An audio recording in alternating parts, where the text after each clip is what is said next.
Right, we're live. Hey guys, how's it going? Welcome back to the Kiwi Lads channel. We are back for another game of the Champions Cup. This one, Saracens taking on the Bulls. Now, at the moment, we've seen two South African sides compete in the Champions Cup and currently sitting one win and one loss. So the Bulls, they will determine whether or not it is a good day for the South African sides or whether it is a little bit under what a lot of people have anticipated for these South African sides. But jumping into it, the Saracens team for this match, it is Reece Keir, Jamie George and Marco Riccioni as the front row. Maro Itoje and Nick Ezekwe will be the locking duo with Theo McFarland at 6, Juan Martin Gonzalez at 7 and Tom Willis as the number 8. Ivan van Zyl will be the starting 9 with Fergus Burke at 10, Nick Tompkins and Lucio Cinti in the midfield. Then out on one wing, it is Rotimi Segun. Out on the other, Tobias Elliott, and then Elliot Daly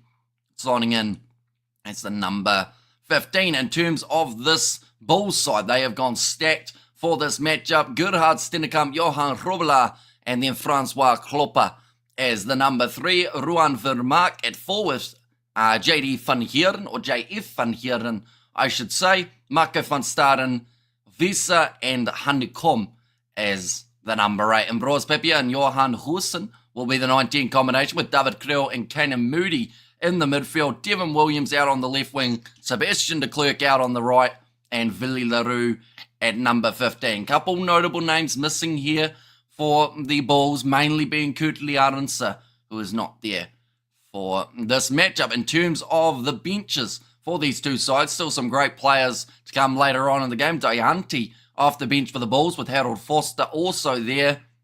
And then Theo Dan for Saracens could be quite a handy player for the later stages. But jumping into the chat now, we have got plenty of people in here already. We have got I Am Nutty, we have got Jimbo, Ator is here, and NZ Lad, Mr. Marmite, Blues Nate, Robert is here as well. Hi, Alan Hamish, welcome in, Robert.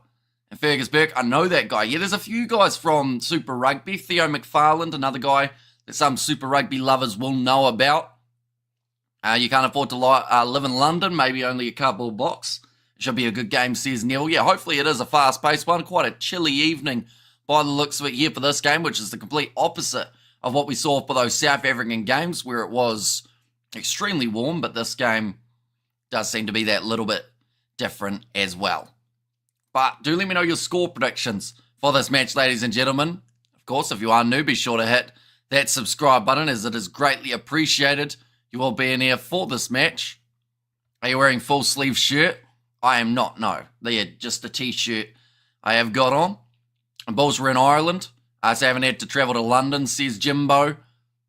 And this will be one in the pack, says Hansi. Yeah, two big physical forward packs. I mean, you look at that loose forward trio for Saracens. Theo McFarland, Juan Martin Gonzalez, and Tom Willis going face-to-face with Marco van Staden, Cobus Visa, and Cameron Heineken. I think we're going to be a little bit spoiled for this game, and I just hope that it is going to be a strong one to close out the day of the Champions Cup. Of course, there are still games taking place a little bit later on, but we will just be watching those ones rather than commentating them. We've got a big day of sevens as well tomorrow with a couple more, maybe Champions Cup games on the cards as well.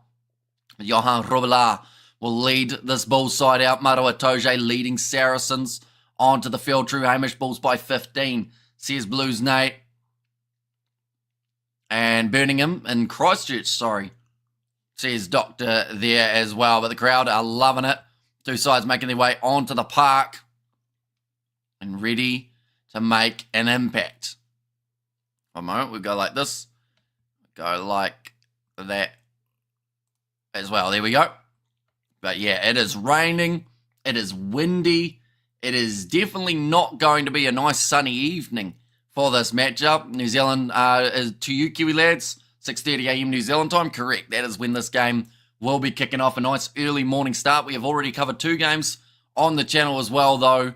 Doesn't look like the rain's as heavy as it could be, so I guess that's a bonus for this match, but it could be a slippery ball situation with the Oceania Rugby Cup starting. I think it already has for the sevens. I think we've seen Samoa get themselves a couple big wins already.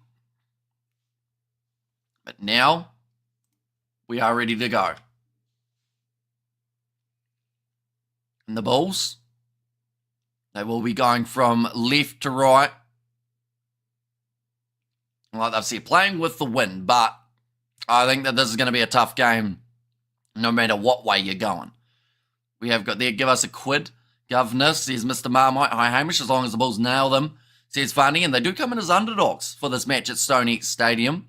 Now, of course, I have got Twickenham in the background, but it's just because it's the biggest stadium from England that I could find.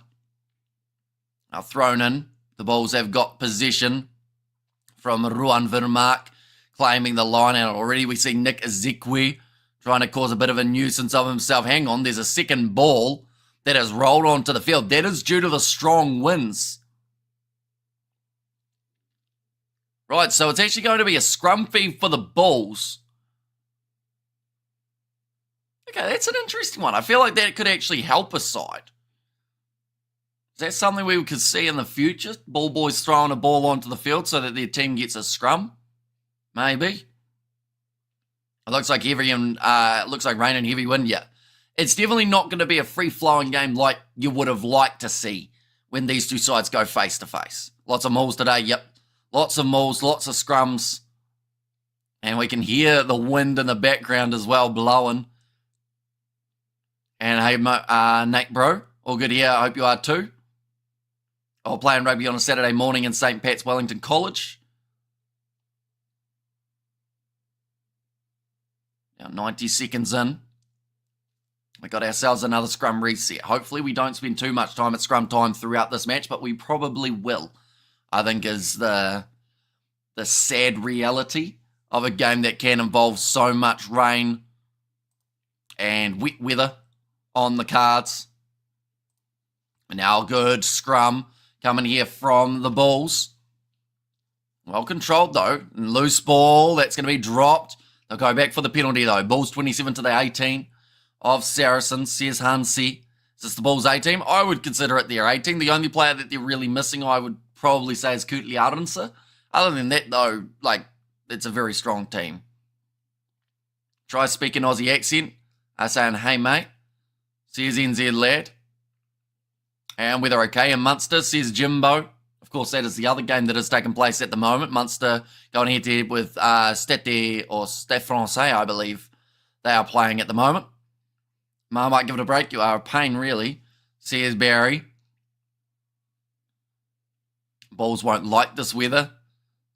I don't think either of these sides will. I think it's probably the worst weather that they could have hoped for this match, but it's going to be play on. Now hanging on to this one, Mako van Staden, not wearing the headgear today. Although from all the other games that we've seen involving the South African sides, we've seen about 5 injuries, so maybe it wouldn't be a bad idea to have it on for this matchup. David Kriel wrestled to ground. Tackle made by Fergus Burke. Was playing for the Crusaders. Ball still there for the Bulls. They're 10 metres out from the line at the moment. And Ambroise Papier starting this match rather than... In fact, I think he was supposed to be off the bench, wasn't he? From the lineups that I showed. So maybe a late change there. Cameron Heineken goes straight over the top of Burke. Now Papier goes back across to number 25. That is Cobus Visa. They have just mentioned, which is very good news because or else I would have had no idea who was 25 in this game. Ball still there, Ambroise Papier. They've got about 7 men set up right next to the breakdown here for the ball. So shifting it wide could be the way to go. Perhaps trying to lure Saracens' defence in so that they can then get their backline moving. Kane and Moody wrestled down by Jamie George. Some of these guys only recently playing each other in international rugby and now going head-to-head. And in this match as well, Villy LaRue tries to skip pass and it rolls into touch. Not the best connection there. And great defence from the Saracens as well.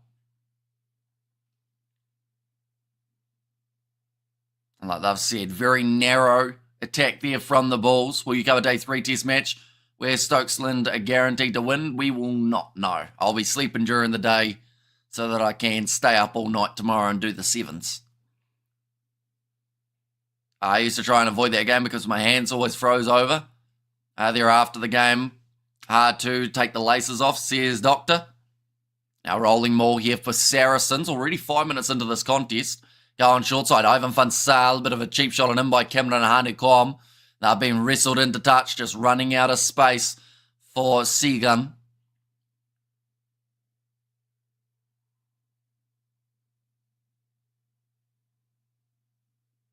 Now ready to throw this one in. And claimed well by JF van Heeren. Tack and run from Ruan Vermaak. Once again, the Bulls sitting about 15 metres out, and they've got themselves the penalty advantage here also. Seven getting told to get out of it. Villy LaRue, the pass out wide doesn't work out. No release on the floor. Is it an easy 3 points on a day like today, or is it a day to kick to the corner? I think they're going to kick to the corner as much as they can, because if they can get out of this game with 5 points, you know, a win and you get 4 tries, that would be massive for either of these sides. Now we have got there, we knew, trying to be polite. And Ben Sears and William O'Rourke. That could be the next Trent Bolt and Tim Southey duo. Sears NZ lad. And yeah, Nathan Smith going all right at the moment as well, which is great to see. Johan Robillard throws it into the front. Oh, that was an early connection, although penalty goes the way of the Saracens. I think there was an early tackle, but I think they threw a man across is what's happened here. I'm just going to look at it. You know, I'm not too sure what that was. I think it was the guy behind. The next lock came in. Nathan Smith looks like Brendan McCullum. Says NZ lad. I usually won't let us do our live cricket comms. You get a YouTube strike. Says Blues Nate. Oh, that kick's almost gone straight sideways. That's been charged down.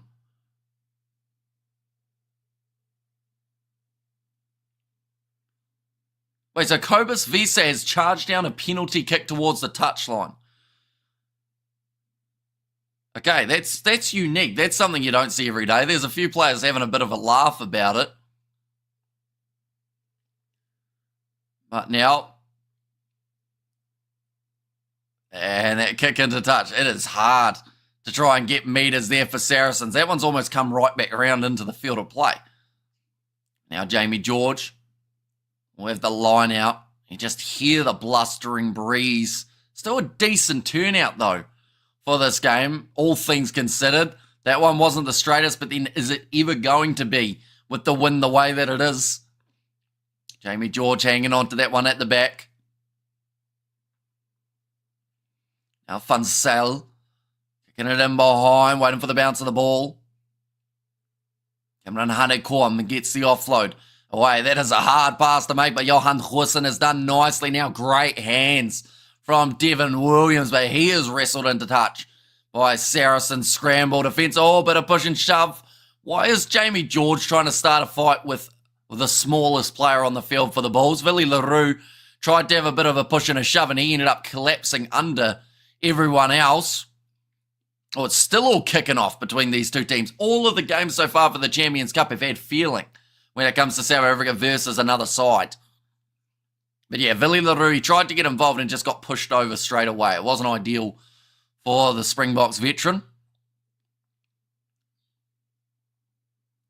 Yeah, bounce of the ball, favourable for the Bulls. Pass from Johan Goosen, really having a fight with the breeze. So what happens here? We see push there from Elliot Daly on Imbros Bapia. Then Jamie George goes in. Then Villy LaRue tries to get in there and gets dropped. A blustering breeze. Hey, you're a poet and you don't even know it. Says Albert. Similar to Kane Williamson, mate. Last year when the Springboks defeated us 12-11, you were calm. Says NZ lad. And small bloke got the big horns.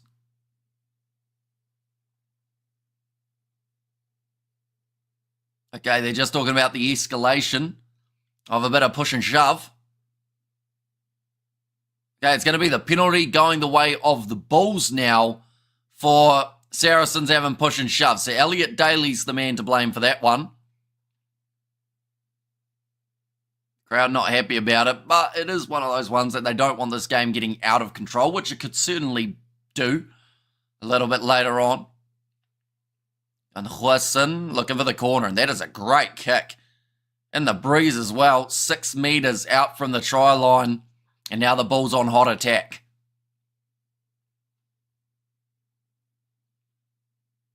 They were a bad influence on me, Funsell.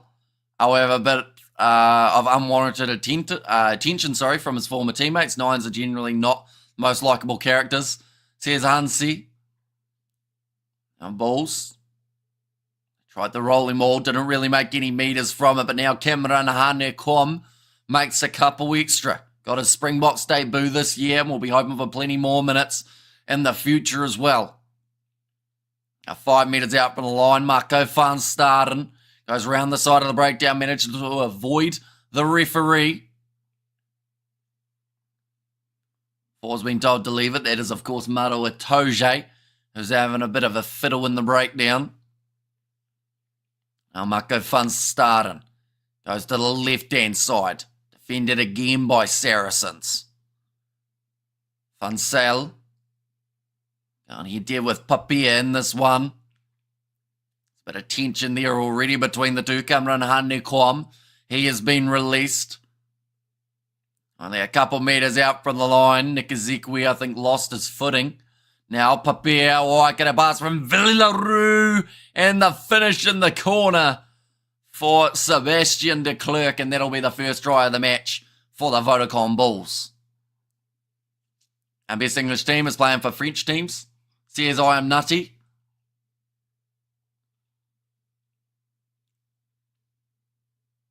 Nicely done. Sebastian de Klerk gets a Waikato pass from Villaroo. Can't imagine it's going to be an easy day off the kicking team, but to his credit, Johan Huasin got them only 5 metres out from the line initially from his big kick. Very small in-goal areas as well, I should mention, on this 4G turf. So you can't really afford to run it round and try and get into a better position. It seems like it's a pretty solid field as well. Not a lot of give in the surface. Good finish. Does score the try. Oh, ball's going to struggle to stay on the tee by the looks of it. Only 37 seconds remaining on the kicks. So plenty of time for Johan Huasin to line this one up. Yeah, this ball could go absolutely anywhere, I would say. It could go big old banana kick. I would say it could be on the cards for Johan Huasin. Try and use the wind to his advantage. Villaroo has the best pass. Now, didn't start it wide enough, and that ball took off to the right, so that will now remain as 5-0 in favour of the Bulls. But yeah, you cannot afford to let that ball go outside, or else it just takes off, which was a stream. Where you gained so many live viewers? Is in from today or just in general? Now kicked off by Fergusberg, trying to keep it low. Cameron Heineken. In fact, this time it's Visa, who's a good attack and run. Well, intellectual reply 10 minutes later. Says I am nutty. A little grubber in behind it, does roll into touch. Those balls are pumped up big time, and definitely on this type of turf, they just keep on rolling. They don't really grip on the surface. Now Jamie George, line out throw. Just go to Nick Ezekwe, Funsell. Cross now to Fergus Burke, little loop around play there for Saracens. General says NZ lad. I mean, the World Cup, of course, was a big one for us. Rugby Championship as well, the November Internationals. We had some big streams throughout there as well. Good pass by the assist king. Says Buckman and Calvin Nash off for an HIA after his gum shield malfunction. Gotta love high tech. And hey mate, can you please give my dad Dan a shout out? So shout out to your dad, Dan Levi. Now, Mbros Papia goes back across. Sitting 40 metres out from their line. Ball is available for Papia. He's been told to use it again. Looks like this time he's going to set up for the kick. Maro Itoje trying to cut him off. I see taken by Elliot Daly at the back.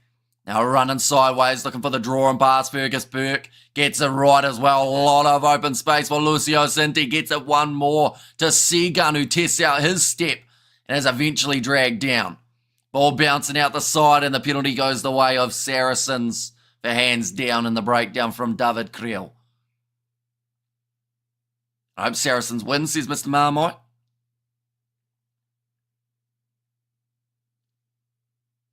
And when we name our girls under 18 sevens, how many boys and girl? Says Spider Mick, honestly, I am not too sure. Shout out to Dan. Says Blues Nate, what's your sleeping routine, mate? Broken is probably the best way I can describe it. I mean, it's currently 6:46 a.m. and we have been streaming since the first one that we did was 10 p.m.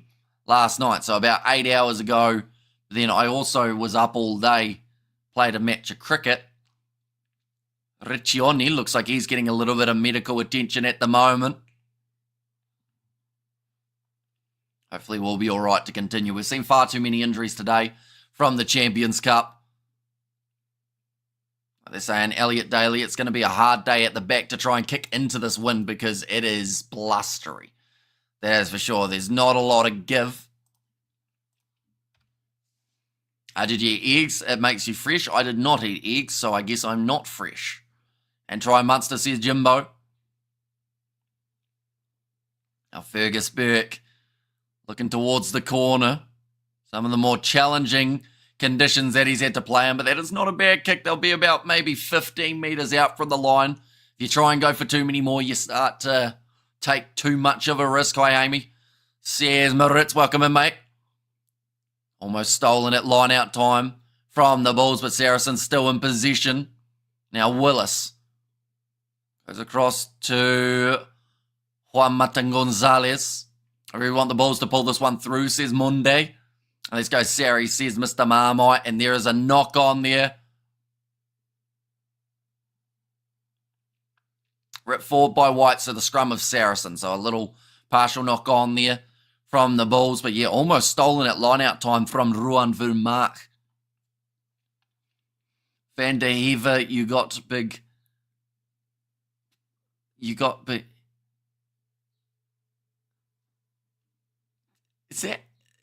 Is that how you talk to people, Dr. Pook? Does that work? Surely not. I am shocked. Marco the Menace, says Buckman. And do a Christmas Eve and Christmas Day live stream. I mean, we're probably going to do one on Christmas Day, maybe, but it would have to be in the evening. The name Van der Heever. Now going back across to the right-hand side. Very hot in Pretoria, but rain hopefully. Thanks for bringing us the game. No worries at all, Maritz. It's great to have you here yet again. Now going off to the side. Shagan. Not able to go through. Fun Sale with the short ball to Fergus Burke. Lucio Sinti controls it well. And they're going back for another advantage.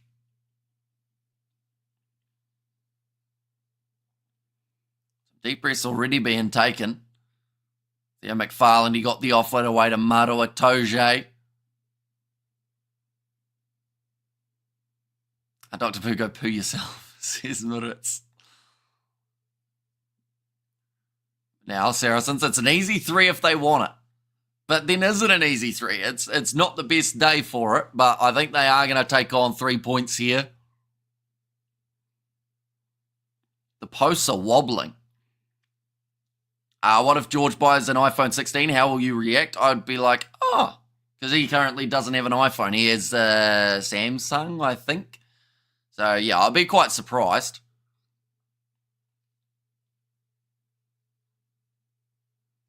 My bad, Van der Heever.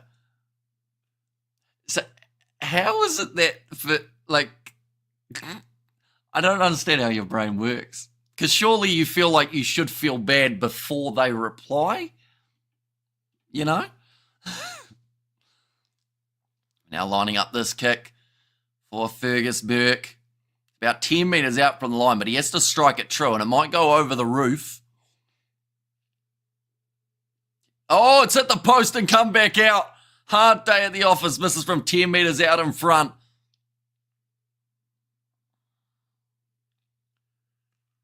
I just wanted to make friends, says Mr. Marmite. Now going off to the right-hand side. Trying to use their back line here for Saracens, but it's tough. With the win, you're always going to get that pass a little bit further out in front. Now Funsale goes across to Theo McFarland. 12 metres from the line now. Oh, that's a rough pass. Maru Atoje unable to clean it up, so now scrum feed. Shame, well done, says Maritz in there.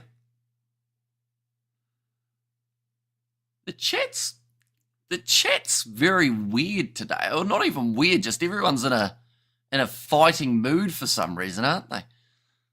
In terms of about 5 of yous.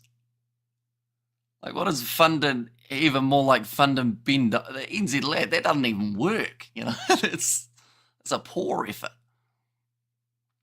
Send your Discord server link. No, I'm all right. Stop typing and pass the joint back. You're wasting it. Wet the sides. Slow it down. Says Blues, Nate.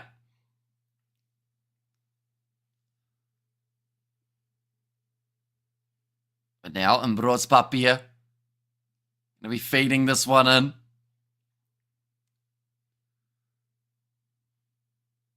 It's this URC comp. It's aggravating.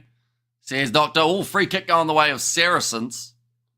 Already 20 minutes into the game. Currently sitting 5-0.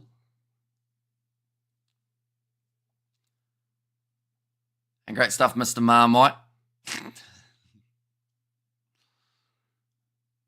Now, Tom Willis.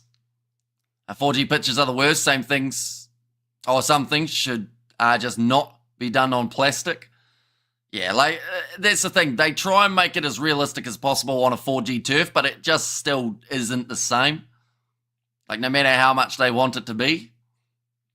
Now, offloaded back across. Chance here, Tompkins in the midfield. It's been a pretty slow build-up in this match so far. We've seen the one try coming for the Bulls, but other than that, nothing else. Sebastian de Klerk, the lone try scorer at this stage. If the Bulls lose, it's not the end of the world, says Outlaw. It's available again. Going off to the right-hand side, Juan Matan Gonzalez. The crowd asking for an offside penalty. And they'll go back for the original penalty. Is the Bull the owner of the Bulls Rugby Club? Who is the Bull? Or are you talking about the animal in that case? I'm still here, hoping it's not a bad thing. Says Robert. It's good to see you again, Robert. Hopefully you have been enjoying the evening of rugby so far. Still plenty more to come. Well, not really on the channel, though. We've only got another maybe 70 minutes or so before we're all done for the day. Till, of course, the 7s tomorrow. Right. What do they decide here? I honestly think a quick tap and go might actually be the best option. Like, rolling mauls are tough. Toje will smash your face. So here's Mr. Marmite.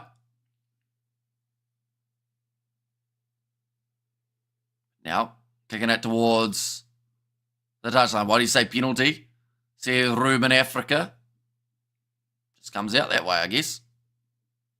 That was from Ruben. Now, quick tap and go. That is exactly what they're going to try here for the Saracens. Reece Keir, man who they threw at the line. But now Saracens. Chance to score here as the home side. Now getting close. Trying to get the rolling maul rolling forward, but it's very tricky to do up against a strong Bulls defence. And Rugby Jersey ripping the TP, poor number 6. Must be freezing. Right, 1 metre short. Oh, that's over. Saracens score themselves the try. I think it's the big man, Reece Keir, who gets it. Yes, it is. And Dr. Boo and NZ Lad must be Saracens fans. Not us to anything, says Maritz. And well, now we are violent, smashing off the face has been mentioned. Now, try has been awarded 5 points to 5. Still not an easy kick, though, for Fergus Burke. Been trying to line this one up. This one's going to be a little bit further out than his last attempt. If you miss him from 10 out, I think it's going to be extremely challenging. And in fact, I think the only way to get it is just to keep it extremely low. If you go any sort of height, that ball will just take off with the wind. In the second half, he'll be able to nail one from 65 metres, though, with the amount that it is blowing.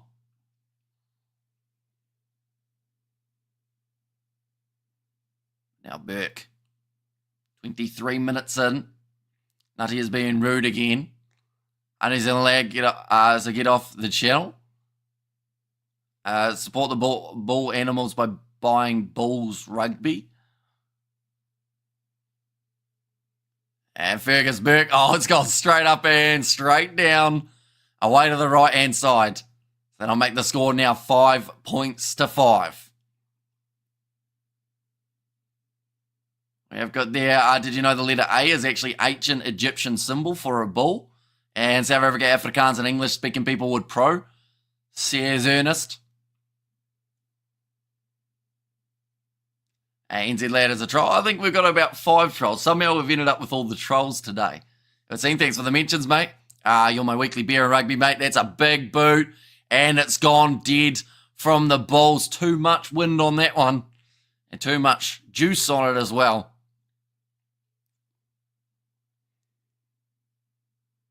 And Dr. Pooh, that makes sense.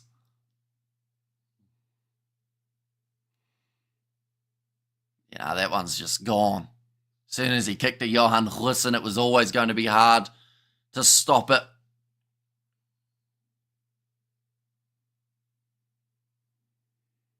Scrum feed on the halfway line. Saracens with another chance. Now, I should mention Munster are playing at the same time in their Champions Cup game. That is up against Stade Francais.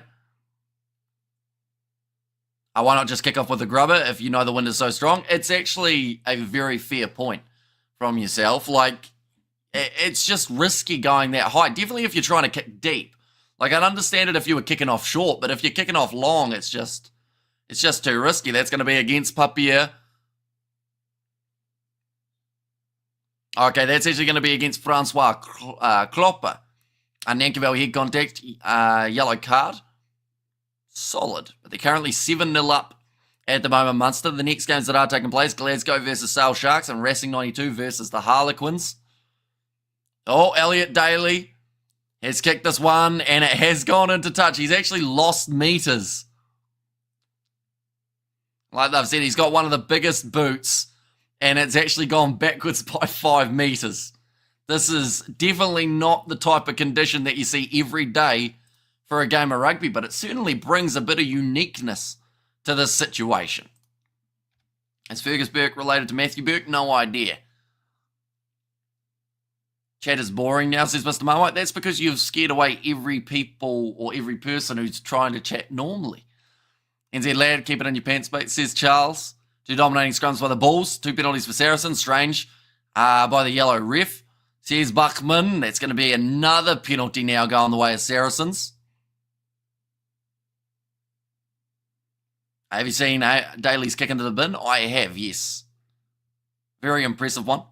Not on purpose, though, of course, but just worked out that way. They're just showing the replay for Elliot Daly. That one's only just gone into touch as well. Matthew Burke was an amazing 15. Bulls are equal to stress. Normal makes boring, Hamish. Says Mr. Marmite. Hamish, don't think Fuff will play again, says Charles. And I thought Dan Bigger played fly half with Toulon, not Saracens. Says Neville. He did. Is that like a joke of some sort?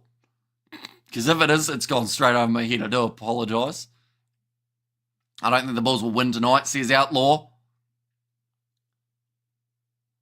28 minutes in at the moment. The line out is very tricky to get right too. Jamie George, all smiles. I think that this game's being played, like at the start there was a bit of push and shove. Then both teams realised what the conditions were.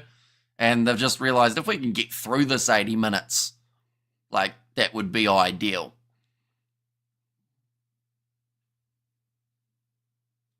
No joke. And when did he come to Saracens? Says Neville. No, so Fergus Burke is at number 10. He does look a little bit similar to Dan Biggar, but yeah, Biggar is at Toulon, did play just a little bit ago. Penalty goes the way of the Bulls this time at scrum time. And Hamish, I gather the wind is strong. Is it raining too? It is a little bit rainy, not a huge amount though. Like it's not absolutely pouring down, but that could also be because the wind is just causing it to not be able to rain nicely. But the cameras at the far end are getting absolutely pelted by rain. That's a good kick from Villy LaRue. This game is being played like a slow dropping turd. If the Bulls win it, it will be a good win. Good banter, not nasty ones, eh? Says Blues, no. Now, Johan Robillard. This one will be 22 metres out. Aronsa injured, right? I believe so, yes. Hopefully not for too long, though. Now, Mako Van Staden trying to break his way through. Tackle made by Jamie George. Now, going short side, and Rose Papier goes to Johan Goosen. Just wasn't quite able to get through yet again. The Bulls have been strong on defence, but so have Saracens for this first 30 minutes. The Bulls playing it with the wind, so they need points here, says Buckman. And wind behind will be a huge factor in the second half, says Hansi. And okay, Mr. or NZ lad, your boyfriend probably enjoy your wit. Therefore, or lack thereof, says Charles. And the Bulls can do it, says Outlaw. Now Gerhard Stennekamp. And the penalty goes the way of Willis. Very back and forth, this one. No one's really getting domination as of yet. It's a bit of a slower tempo than we saw in the last two games that we've covered as well. And I mean, saying slower tempo than that last game, it went for about 2 hours, 5 minutes. Oh, they've tried a kick, and his foot was on the line. Oh. Looks like there might be a bit of an injury here for Rotimi Sergan.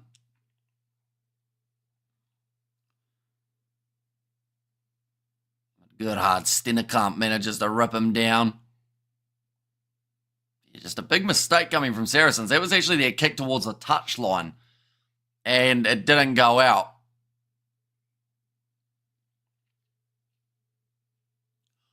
Oh, has he been strategic there and caught it in the field of play, but with the foot on the line to make it his team's line out?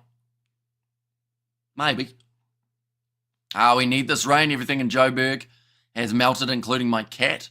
Says Rob, well, I do apologise. Then hope your cat is, well, depends on how melted it is, I guess, isn't it? These players do not know one must kick low in windy conditions. They kick up and unders. How's the crowd looking full? It's actually looking a lot more full than I thought it would be for a game being played in these type of conditions.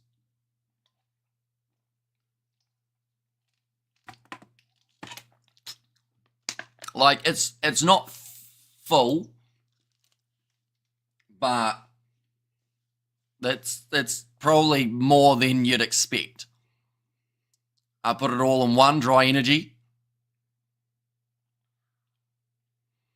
Right, just testing out his ankle at the moment. Rotimi Segun, before we are back underway. It will be the line-out throw for the Bulls. Chess is interesting. The people are boring people, though.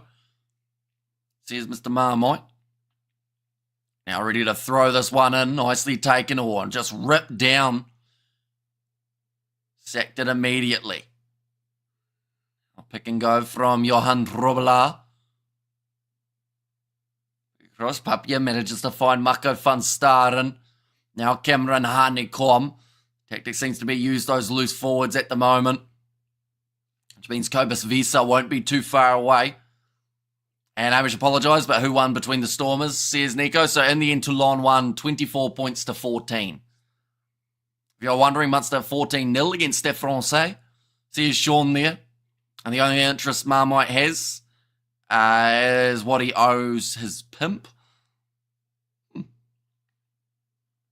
But now ready to get this one out of the breakdown. And Bros Papier goes back to the right. Mako van Staden. Now moving forward nicely. Good low tackle, but he tried to go for the offload and Bros Papier wasn't ready for it. Now big run from Tom Willis. Now Ivan van Zyl, a little bit of a counter-ruck coming there. Not a good one from Marco van Staden. And easily gives away the penalty. Now 8 minutes remaining in this first half.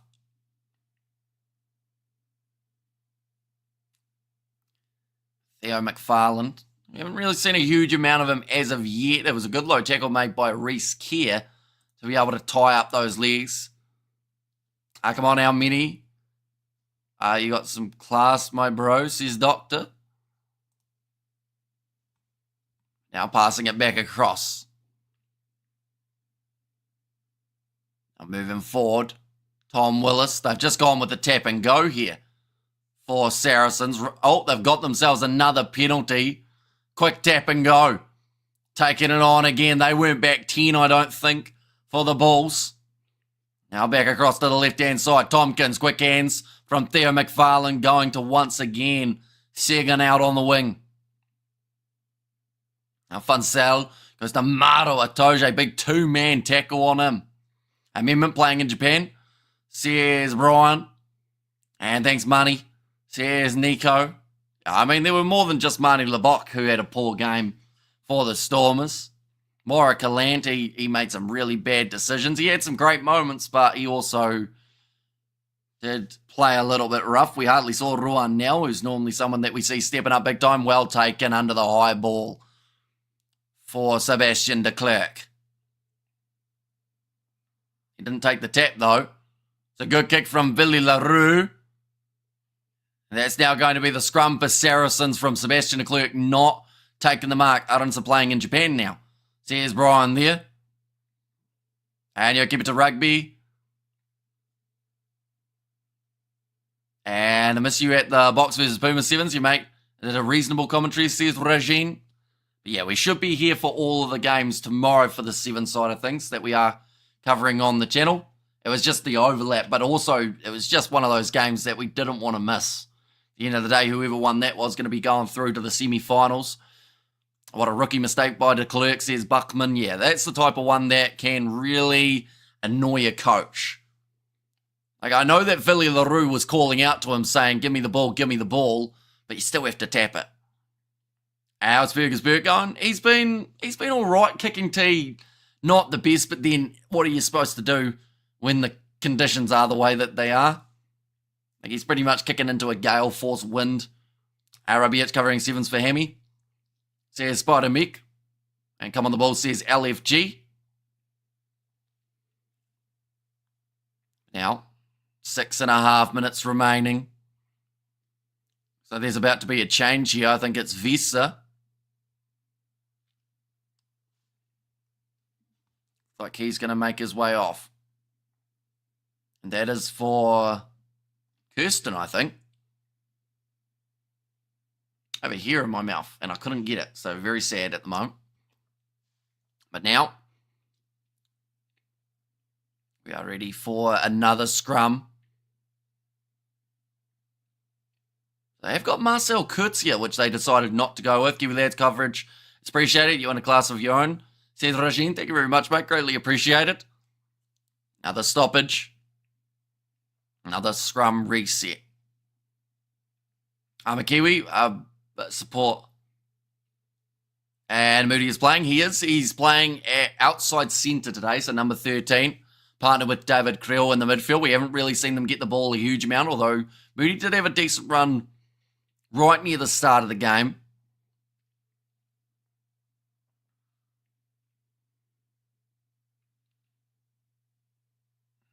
Now 35 minutes in, Saracens inside of the 22.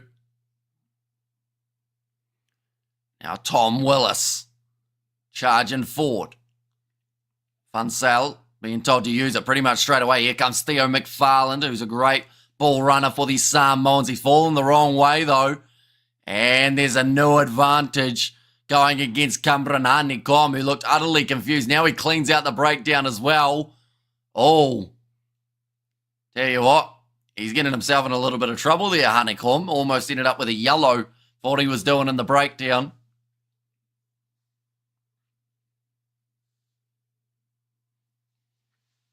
Right. I think this is the last warning for the Bulls. Any more penalties that they give away in this area of the field more than likely will lead to the yellow card. Yeah, McFarlane, he's just very good, like I mentioned, at making meters when he needs to. Oh, the posts are well and truly... Oh, time is off, they've said. Elliot Daly wanted to take that one as quickly as he could.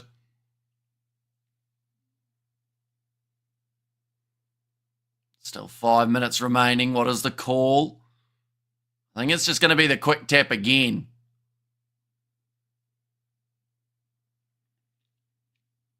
Oh no, they're going to have a shot at the posts. Very difficult though in these type of conditions. Like we saw last time, he was only 10 metres out and went for the high kick and it just hit the post.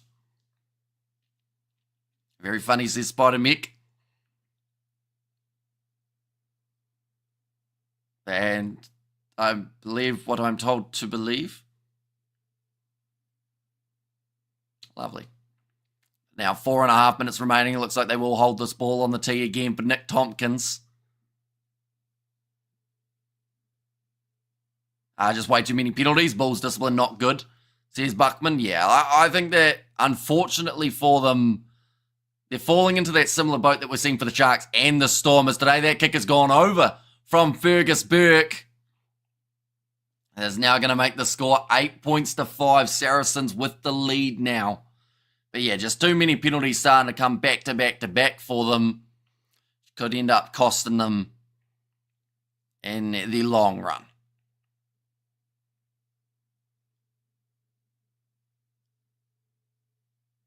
Now kicked off by the Bulls. This time not going as long as last time. Elliot Daly takes it nicely and manages to break through one tackle. Are we listening to rugby or are we even around? Go get another chat form to express yourselves, says Maritz. Yeah, it's gone very off track, the chat, it would seem. Like, I'm trying my best to just read the rugby-related ones now, just because it's, like, they're just in their own world, aren't they? But that's going to be a knock-on against the Bulls. Ball's on the side of Saracens. Now, Maru Atoje goes back to Jamie George. Great discipline by Saracens. The 5 times Bulls were near the try line. They only gave away 1 penalty, says Buckman. Yeah, tries to catch it one-handed there for Johan Goosen, and then he actually fumbled it for the second time as well. Not enjoying the wind by the looks of it. But Eagles does see it that way. Now 2.5 minutes remaining on the halfway line. Scrum feed for Saracens. Like I said, this game was going to be dominated by the set piece, whether that was going to be a line out or whether that was going to be a scrum. It just seems like it's never quite going to get completely going, which is why it's such an important game to win for either of these sides, just to do the little things right. Little kick in behind from Fergus Burke attempted. Showboating by the Bulls is not a good thing. So here's Charles, kick downfield. That one's taken off. It's going to be bouncing over the head of Elliot Daly, waiting for the bounce of the ball. Now getting lined up by Sebastian de Klerk, who takes him down in a brilliant tackle. Now supporting run coming from the left winger, Ritimi Segan. Now Funsell. Back across to the left-hand side. And that's going to be the turnover. Johan Goosen gets it again. I would say that they will either kick for the corner. Can you please give a catch-up summary of the game so far? So far we've seen a lot of issues with the wind. We've seen quite a few handling errors along the way as well, and quite a few scrums. So we've seen the 1 try from Sebastian de Klerk, the only try for the Bulls in this match. And then Saracens, we're seeing them get themselves the 1 try. And that was a bit later on in the game. Kick for the Bulls, says Buckman. Nah, they've decided to go for the corner. They're going risky. But if they score now, would be very handy. And that is a good rolling maul now set. About 8 men involved in it for the Bulls. They were slowly getting taken towards the sideline. That one's gone down. And Saracens defend it. An open wind might die down a bit in the second half, but forecast for the next 2 hours is set at 80 kilometres an hour. Says Hansi. Yeah, Maro Atoje gets in there straight away for that rolling maul. Now 30 seconds remaining in the half, so more than likely we'll have enough time for the scrum. And then Saracens will look to get this ball out so that they do close out the half with a 3-point lead. Not a good first half for the Bulls, says Ruben. Bulls lock played in the air. Probably could have an argument for it in that case. And Munster 14-0 at halftime up against Stade Francais. Getting ready to put this ball in. It has come out the back, and are you allowed to run it into touch? Yeah, you are. Sorry, in sevens, I don't think you're supposed to run it into touch, but that is going to be halftime now in this matchup. 3 points difference, 8 points to Saracens, 5 to the Bulls. So it's been a hard first half for these two teams, having to work extremely hard for every opportunity that they get. Just one try apiece. I think a bonus point might be a very tough thing to do, although now Saracens have got the momentum because they are going with the wind in the second 40 minutes. So I don't know whether or not the Bulls did enough in that first half with the wind in their favour to go on to win this game. And I know that sounds bad, but if it's anything like that first half, they are going to struggle to get that ball downfield. The territory game will be non-existent. They're going to have to do a lot of running with it.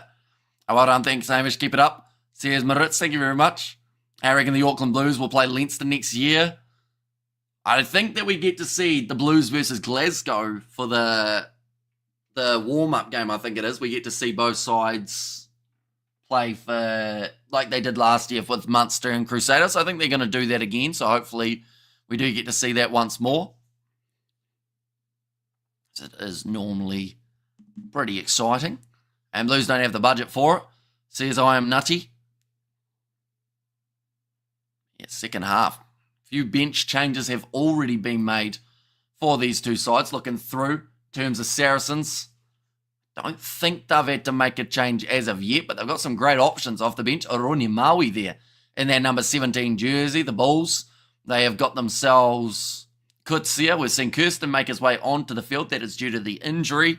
We did see Ovisa. Overall, a lot of guys that can change the game if given the opportunity. This is the group that they're in at the moment. As you can see, Munster, they are playing at the moment up against Stade Francais. And also the game happening a little bit later on will be Northampton. That game's actually already taken place. Northampton won it quite comfortably, so I believe they will be at the top of the table just as we currently sit. Saracens and Bulls both jockeying it out for a spot in that top 3 at the end of this week. And then next week, we get to see Saracens in action yet again. That will be up against the Stade Francais. And then the weekends after that, they have got their games up against the other Premiership opposition for the Bulls. They will be playing up against Saracens in this game. And then next, they have got the game up against Northampton.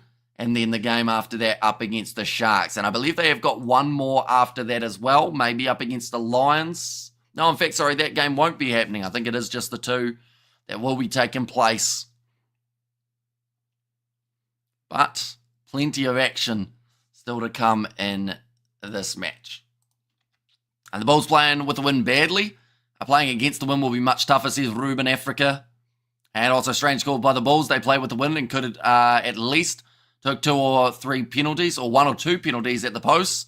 Playing against the win's penalty kicks impossible. Although we did see Johan Goosen attempt to convert the kick, and it was a tough one, to be fair. It just took off on him, so maybe he said, nah, we're going to try and go a little bit more attacking rather than worrying about lining up the threes. But Camp Talk, as they want to go unbeaten next year. The Real Saracens went to France for the dollar, says Mr. Marmite, and stayed very one-dimensional. Munster defending them easily, says Jimbo. Yeah, looking through at their side, I didn't notice any major scariness, I guess you could say, in terms of their attack. Have a quick look through at the lineup. Like, in terms of their back line, like Joe Marchant maybe is the X factor in there, but other than that, they haven't got, what they had last year, I don't think. They got Carbonell off the bench, so he might be able to add a little bit of something. Bodie at 12, but yeah, I just see this Munster side being that little bit too strong for them in that second half as well. Because England can't select overseas players. There's Mr. Marmite. Yeah, second half, not too far away. Quite a big day when it comes to the sport. We got a little bit of... What else have we got? We got a UFC. It's going to be taking place later on. We've got Racing 92 going head-to-head with the Harlequins alongside the Glasgow Warriors. They're going to be playing in the game very soon up against the Sale Sharks. But yeah, there's UFC on. What else is on? There is the Sevens later on. I think there's also probably, I would assume, NBA or something like that on today. They normally do have NBA most days. Yeah, 5 hours time. So when the next NBA is taking place, the NFL's probably on. I don't really watch either of those two, but I know that they do happen occasionally. But yeah, this game overall, I don't think the statistics, like, yes, they could be important in some regards, but I don't think they'll summarize the momentum of this game. I think it's just one of those ones that Saracens, for me, this is their game to lose because they've got that wind in the second half to their advantage. And the Bulls did quite well at times with it, but just not enough overall to completely change it.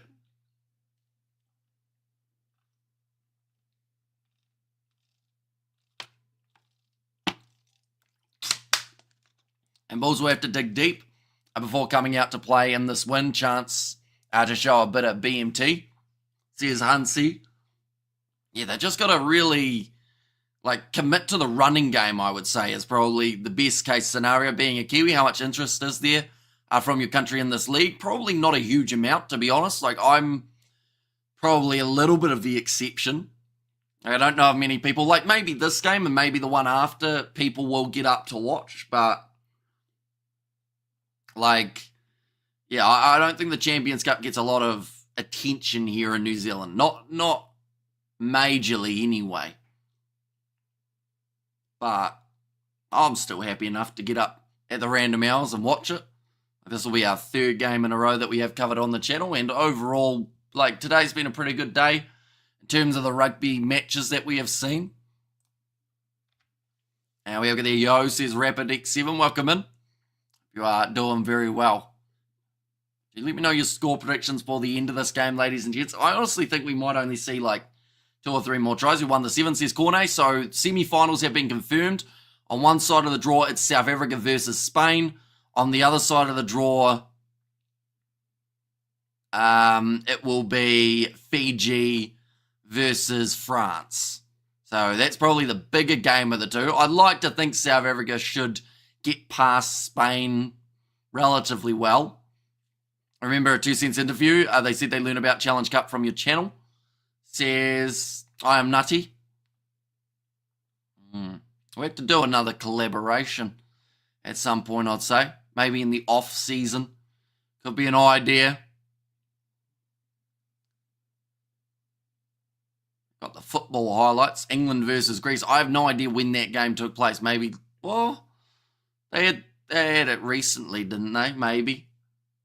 I need to start following more sports outside of rugby, I think. I'll sub to you, says Cornet. Much appreciated.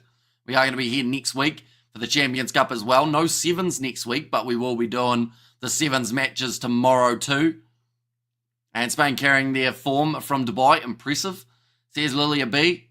But we're listening, though. Some New Zealanders be partying, watching out at the pubs. Yeah, to be fair, yesterday was crate day, as it's called here in New Zealand, which pretty much involves when people get a big crate of beer and just drink it all throughout the day and then regret it the next day. So not many people are probably up at the moment in New Zealand because they probably drank far too much last night. Oh, that was a handball. I said Blitzbox will lose in the semi-final, says Doctor. We have there, Hamish. It's incredible. Your level remains so high. You do all the commentaries best on YouTube. Accolades or allocades and supporters you'll certainly get. Oh, no, it is accolades, is it? From Kevin. Thank you very much, mate. Greatly appreciate it. And yeah, I often am surprised at how much energy I have for a middle of the night stream. Normally it's like an hour afterwards that I end up completely just tired. Is Crate Day a public holiday? It's not, but it does take place on a Saturday. So people have like a day to recover before they go back to work. But yeah, I did not participate in such activity. I had a drink of water and then I tried to get 30 minutes of sleep before our big night of live streaming. Crate Day was an everyday thing as a teen in the 90s. New Zealand people are drunk about what? Says Morne Lagrange. And I said the Blitz Sox will lose in the semi. So are you still saying they'll lose in the semis, Doctor, with them facing Spain? Or are you saying that changes your opinion of it a little bit? Long neck beer and crates, says Blues Nate. And Mus bottles, says Doctor. Just going to have a quick look. The half finished about 10 minutes ago, which means we've probably only got another maybe 4 minutes or so before the second half does get back underway. I will mention anyone who is new to the channel, of course, be sure to leave a like and subscribe. Just looking through at that bench, I feel like Marcel Kutsia could add a little bit of something. Diante, maybe, could be the game changer. Where is my watermelon? Says Kevin. That is a great question. Do enjoy a bit of watermelon every once in a while. Although, to be fair, New Zealand had a patch where watermelons were like $50 for a singular one. Now I think they're a bit cheaper. I might go get a watermelon after this.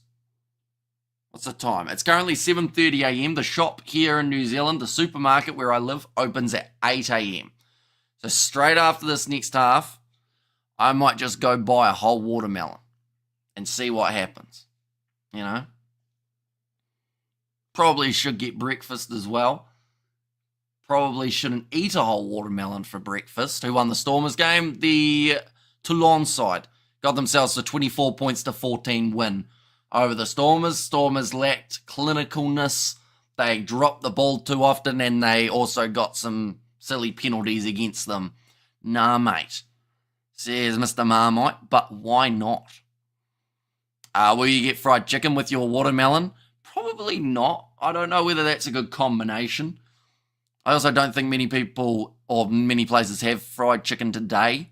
I think the main place that has it would be closed. Box will go all the way, says Rajin. And how yeah, love my singing and drinking days, still do it, but on the low level, says Doctor. Right, we've got a couple more advertisements and then I think we are back underway for this matchup. Who is old, says Mr. Marmite.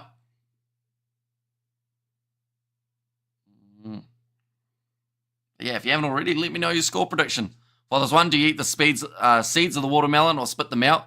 Question could not go down well.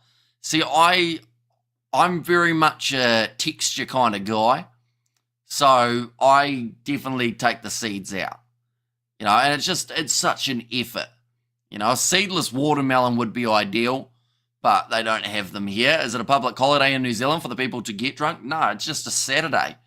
It's just Crate Day. I don't know what the origin of Crate Day is, but it's just the day that everyone seems to get a whole crate of beer. Watermelon and fried chicken in the US is a racial stereotype. Says I am nutty. And we have there, I eat the entire melon seeds and all. The game says more. At the moment, we are at half time. Currently sitting 8 points to 5. Saracens in the lead, but we are only probably about a minute away from the second half coming back. So far, very windy, very rainy type of game with winds of about 80 kilometers an hour. So, yeah, it's been a bit scrappy, I think is the best way of describing it. First weekend of summer is Crate Day, says Stephen Gerard. All right, must only be a couple more ads before we're back in. Windy, but no rain now, says I am nutty. Although we have had bursts of rain throughout that first half, which was very evident when we saw the camera down the Saracens end of the field. like in the in-goal area, it was just absolutely soaked.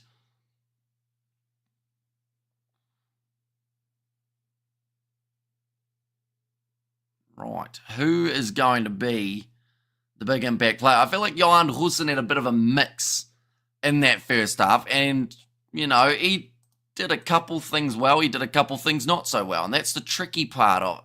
Trying to make sure that you don't make those little mistakes, which in a game this close could cost your team. Let's see if Jake has a plan B. Says Buckman.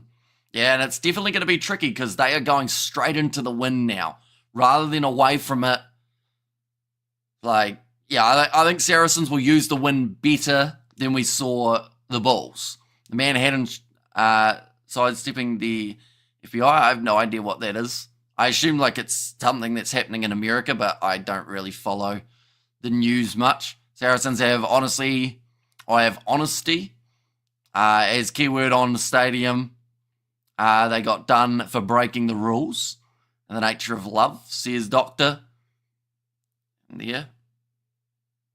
Right, back into the coverage. Kids are making their way off the field. The rain is still falling.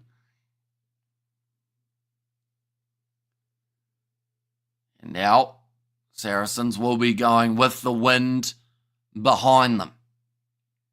They have to make sure that they don't overcook this first kickoff, though. That is one mistake that we saw the Bulls do once. Wait, what the rest of the lyrics? Says Blues, Nate.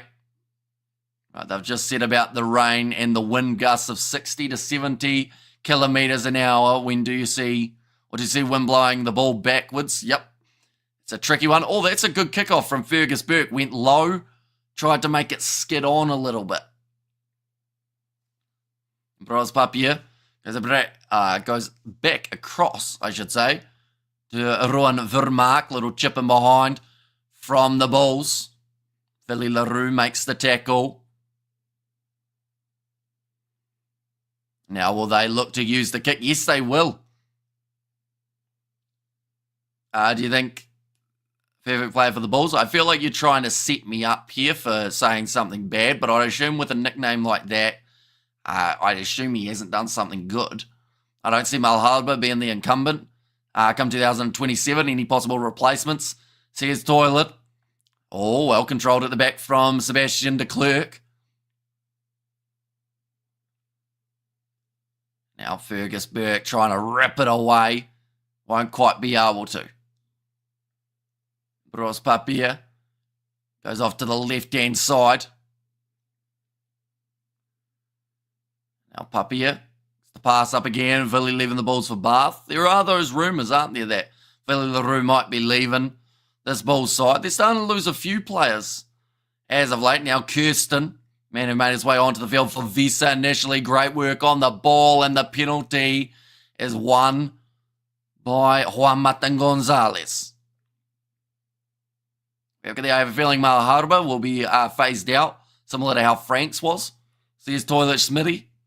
It looks like Villy already left the Bulls. Says Buckman, although he did get the try assist in that first half, managed to get the wide cutout pass to Sebastian de Klerk, who crossed the try line. So he's still having some good moments. Replacing Villy LaRue, says Kevin. But now that one's going to be kicked into touch.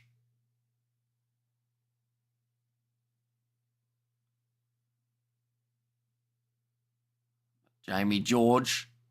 Line out chance here. I don't know the lyrics, brother. Says Doctor.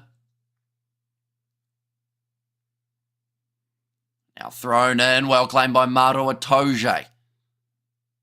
Remember, it's not just a hard job for the hookers in this game. It's also hard for the locks. All getting over the ball there. JF Van Heeren almost getting the turnover. Rough pass. Doesn't find the hands of Tobias Elliott, who I've almost forgotten was on the field. Are there any props that the Springboks have up and coming?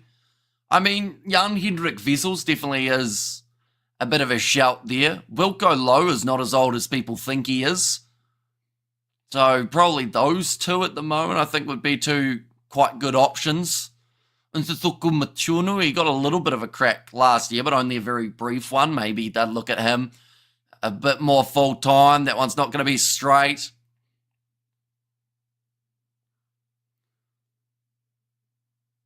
Scrum called by Saracens. That is for Johan Robela's throw. Yeah, no, that was not straight. The wind took that one.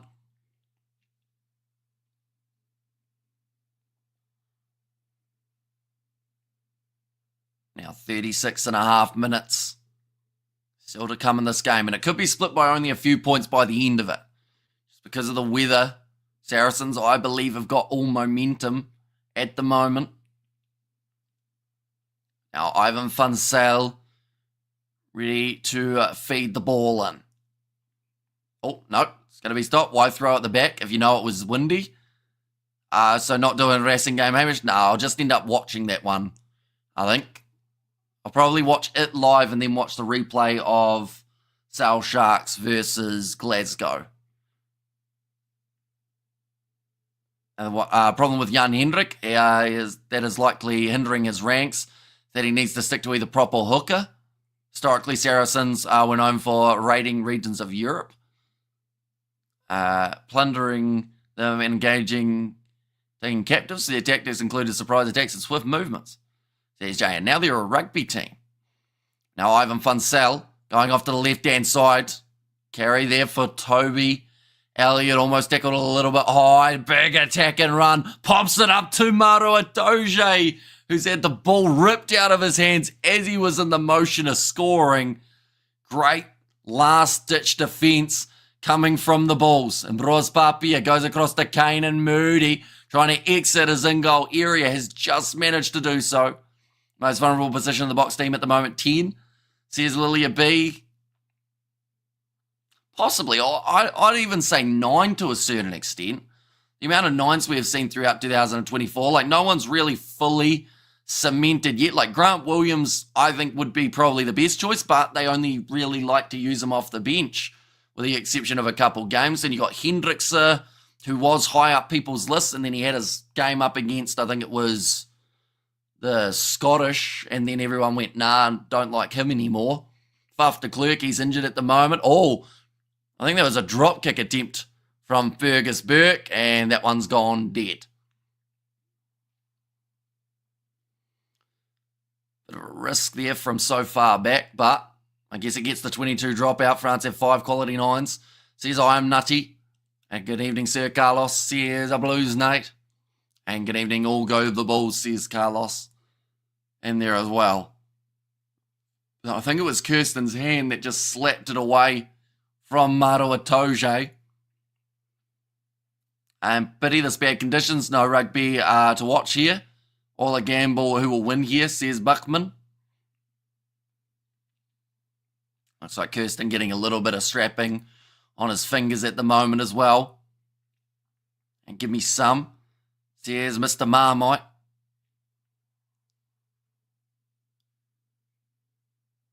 Right, time is back on. Will again be a 22 dropout. Kicking off, and the wind decides to take it. Oh, watching that one, a little bit risky. Oh, he's just dropped Kirsten. That looked like an extended arm. Took a nasty knock. I think he might have twisted his knee as well. You know, I have to check this one to see whether or not there was an extended arm. I think he just gave him a fend, and then Kirsten's knee just didn't come with him. Right, we're going to see it from this angle now. Oh, I think it's head on head. That's a really ugly fall.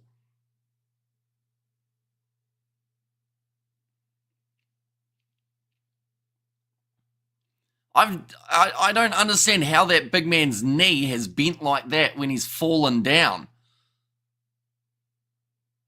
They're going to check it though. I think it's just head on head. I didn't see an elbow. I think it was Seagun's head connected with Kirsten's head there. Yeah, one of the most cartoonish falls.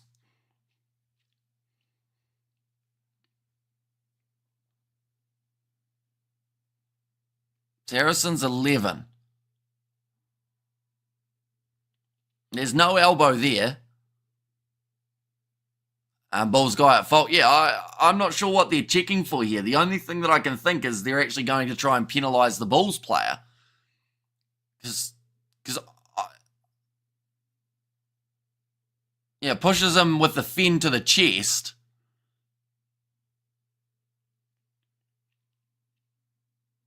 They're checking the freeze frame. See, he's ducking down, and he also wasn't initially going to be the tackler. I don't know what they're going to rule this as. No penalty, guys, says Blues Nate. I think his boot was trapped in the grass when he got hit by the winger. Yeah, I don't know. His foot just stayed behind him, didn't he? Can you tell me time left? So we've still got 30 minutes left in this game. In fact, more than that, 34 minutes left in this match.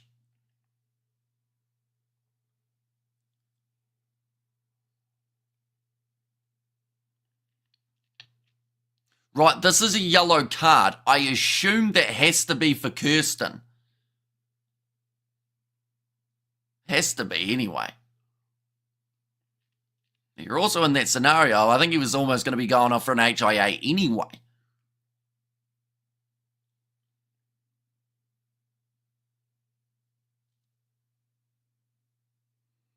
So Kirsten, he will make his way off the field now.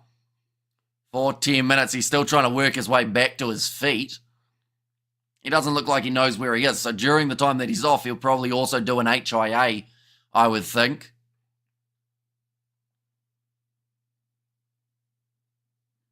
Yeah, just a really weird way of his leg collapsing under him. A nice moment there between Kirsten as well as the left winger Seagun. End up with a bit of a tap there. Kicking this one deep here, Saracens. Now that happens with a 4G grip. It doesn't give and twist like normal turf. Guys get their boots stuck all the time. So here's Hansi. And that's a game, Bulls. Are we lucky to leave with a bonus point here? You don't cook, you microwave. Now nice ball short. 10 metres out from the line. Now Funsell. Back across to Ezekwe. Now another ball out to Theo McFarland. Had to catch it right out in front of him. And HIA, get that check, my guy. Seriously, get off the field. Says Blues now Willis. 5 metres out from the line. This is the chance that Saracens have been after. They've got the advantage for Sebastian de Klerk not rolling away. Maka van Staden's decided to just hang on to the ball.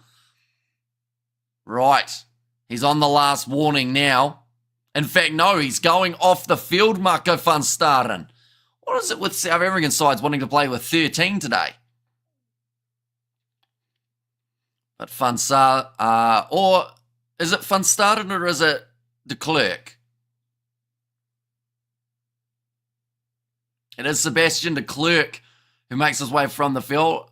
Amako all over that ball. Gives the penalty for the Saris, says Buckman. So yeah, that is because of de Klerk not rolling out of that breakdown. It's that red card for swinging arm and Peter O'Mahony's head. Right, so that's not going to make their game any easier, is it? Another line-out throw. Nicely taken by Maro Atoje.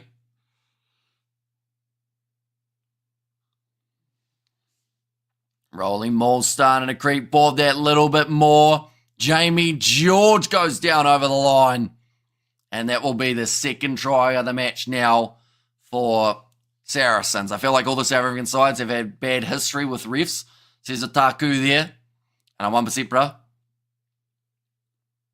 And also try Munster, says Jimbo. And Munster says Blues Nate. So Munster looking like they're going very well. Saracens starting to build some good momentum here as well. Still 31 minutes left. This game has been a long one, but that is always expected when you get windy conditions, and also the amount of injuries and stoppages that we've seen throughout these Champions Cup games. Paul South African series smashed you in the windy. It's not the colour that affects the Bulls, it's the movement, wind conditions affecting the Bulls, it seems. Yeah, they didn't use the wind in the first half enough. Penalty score 50-1, says Buckman. We probably can get the stat if you really want it. At the moment in this contest, one moment, we'll scroll down this one. At the moment, match stats, discipline, 13 penalties against the Bulls, 5 against Saracens. So, a lot. The kick has gone over. And I'll now make the score 15 points to 5 Sharks. Maybe the only South African side to win this week, says Ataku. Yeah, and they weren't even in the Champions Cup last year. They won the Challenge Cup, though, which did get them promoted. Munster 21-0 against Stade Francais, says Jimbo. Now, still plenty of wind around.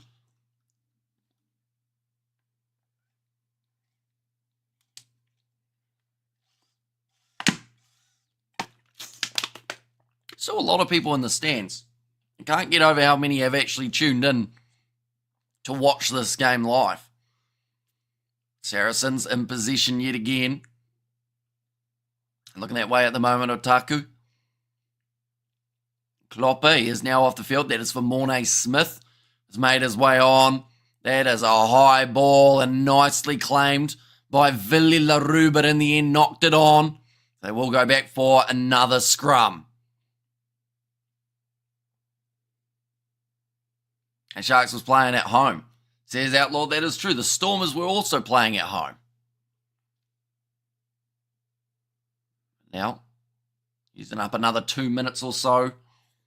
So we'll probably get another minute or so out of this one as well. Sponsored by Mobile Company, using a walkie-talkie. Says, I am nutty. I think that's the best comment you made today, I am nutty. To be fair, it didn't have to be that good, but good point.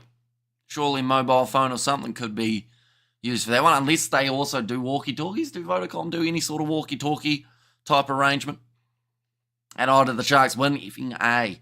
Says Dr. Now, it's going to be a penalty going the way of the Bulls.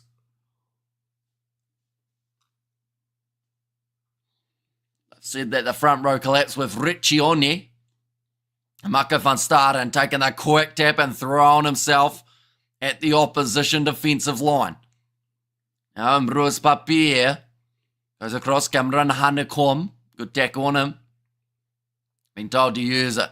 Papier goes back across to the right-hand side to Mornay Smith. Recently came onto the field. Now short side. Johan Goosen playing a bit of crash ball. Not normally known for running the ball hard. Van der Merwe, he certainly is though, and he's broken through 2 tackles. And Uncle Jake, not going to be amused by the scoreline. Second red for Stat. Pile driving the 9. Really, so 2 reds in quick succession for them. Just around a Champions Cup cards, it would seem. Great spin from Kane and Moody. Gets through 2 more tackles. Finds the offload to Bruce Papier. It seems like the Bulls have now started to find a little bit of their rhythm. Now offloaded again to Ruan Vermaak. Nine's been told to leave it alone, so that is Ivan van Staden. Now quick hands coming on Heineken. It looked a little bit flat to Marco van Staden. The Stormers is not strong this year, says Outlaw and Stade Francais. 2 red cards in 5 minutes. They're falling apart. Now kicked across field. Oh, tell you what, it was going to be a cross kick, but then the wind just didn't allow it. And Fergus Burke gets a very good clearing kick with the wind to his back. The Bulls have to score tries. I don't think they'll be getting too many threes. Really not good. Good attack by the Bulls. And he just aimlessly kicked away, says Buckman. And it's ill-disciplined day today, says Lily B. Yeah, I have lost track of how many cards we've seen today. We saw 3 for the Sharks. We saw 2 for the Stormers, but also 1 for their opposition. And then we also saw, we're seeing 2 yellow cards in this game, 2 red cards for Stade Francais. The list goes on. Now another change is about to be made. Ben Earl making his way onto the field for Saracens. Quite the super sub, you would think, for this team. And the score has frozen, says Ruben. That is because currently the scoreboard is also frozen in the game. How many cards for South African sides today so far? I think they're up to 7 from 3 games, or somewhere around there. 3 for the Stormers at one time, says I am nutty. Right. He has been taken off the field. That is for Ronnie Maui.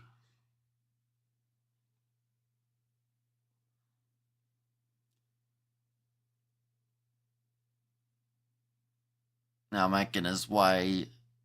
See, that's the thing. Scrum-wise, we've seen some good stuff from the Bulls. Saracens have won their own fair share of scrummaging moments, but I wouldn't say either side have had pure domination. At scrum time, try for Munster, says Jimbo. Geez, they'll be really cranking into that points differential, won't they? So massive for them there going to the front. Oh, that looked a little bit high, but that was not straight.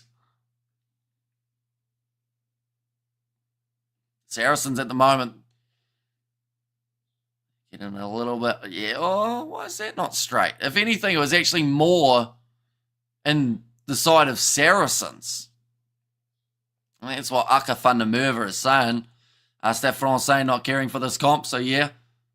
Right, they've decided to go with the big up and under, nicely taken from Burns, or sorry, not Burns, from Jan Hussen. Cleaned up at the back for Fergus Burke. Running at Ambroise Papier, almost running with the extended forearm. Now Papier having to retreat here. And that one's gone into touch again. Just the kick having a bit too much juice on it. 10 points difference.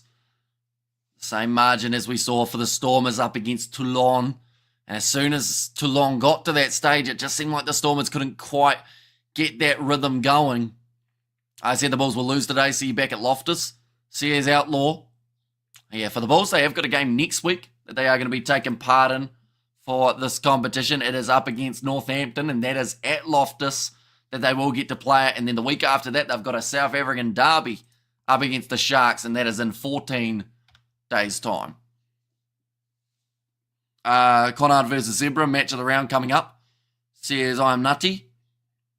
I said the Bulls will lose today. Right, Aka van der Merwe. Ready to throw this one in again. And, ooh, good challenge in the air from Nick Ezekwe. Oh, Maka van Staden, foot trip by his own teammate.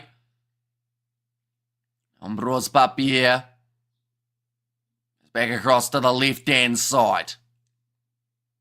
To say, both of these sides are just trying to make the most of a bad situation. In terms of the weather, that's a great charge down from Saracens, who now get to use the back line. Going out wide, the big man, Ronnie Maui, is 1 metre short of the try line now. And that's the try for the Saracens. And it's going to be Tom Willis who manages to score it. And South African club teams have adapted well to this tryless style of Northern Hemisphere rugby. Says Doctor, but that is try number 3 for Saracens. One more and they get themselves the try-scoring bonus point, which would mean that they walk away from this game with 5. And the Bulls already, just at this point, their points differential could be absolutely brutal later on in the competition. A well charged down by Theo McFarland. Then Ronnie Maui, it was all about the Pacific Islands in those moments. And then Jack Willis, the Englishman, manages to finish the job. Just saying there that the try is good and will stand. Sorry, Bulls got 1 try, my bad. Says Doctor. Now chance for Fergus Burke to add the extra 2. He's been decent with his kicking today in the conditions. Hasn't been easy. This one's probably about 35 metres out on the angle. But he's got it over again, Fergus Burke. 22 points now to 17. Try for Stade Francais, says Jimbo. So they've managed to fire back with one of their own. As someone who played rugby in an Arctic country, free-flying rugby isn't a winter thing. And -5 says, I am nutty. And now Marcel Kutzia. He'll make his way onto the field. That is for Kirsten. And Sebastian de Klerk, I believe, is also back out there on the field now. So back to 15 on 15. But has the damage been done? Do you think this loss will have an effect on the Bulls, specifically the players? I think that we've seen it before, that the Bulls don't travel well. So maybe a little bit it will get in their mind about whether or not, away games are going to be a much more challenging task. Like, we always know that away games compared to home can be worse, but the Bulls every once in a while just seem to have that really poor game. And, unfortunately for them, this is that game. Training ground line-out play, Munster left looking silly. Good attack and run from Marcel Kurtzia, still 21 minutes left. So if there's going to be any sort of comeback, they will need 3 converted tries, I would say, for themselves to have a chance here. The Bulls passed out wide to Sebastian de Klerk. And it's just to stay on the field of play. In fact, no, sorry, that was David Creel. We've hardly seen him today, but the ball is going to be stolen by Saracens yet again. Fergus Burke goes across. Theo McFarlane rushed defence, attempted on him, still manages to find the offload to Nick Ezekwe. And the Bulls over the ball. They've managed to win the turnover. Mornay Smith.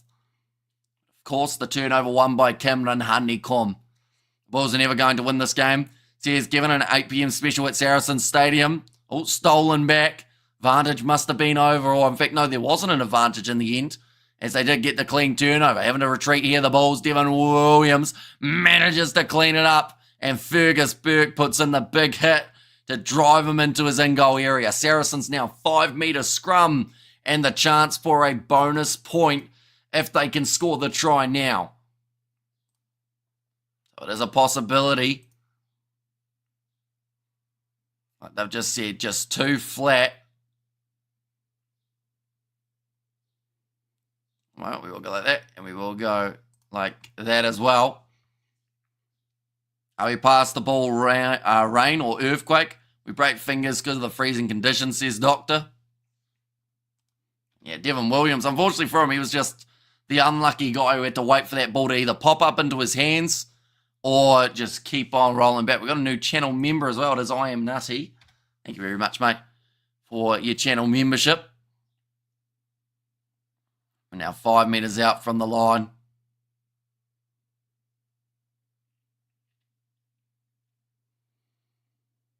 $17 points difference. One more try here just finishes this game.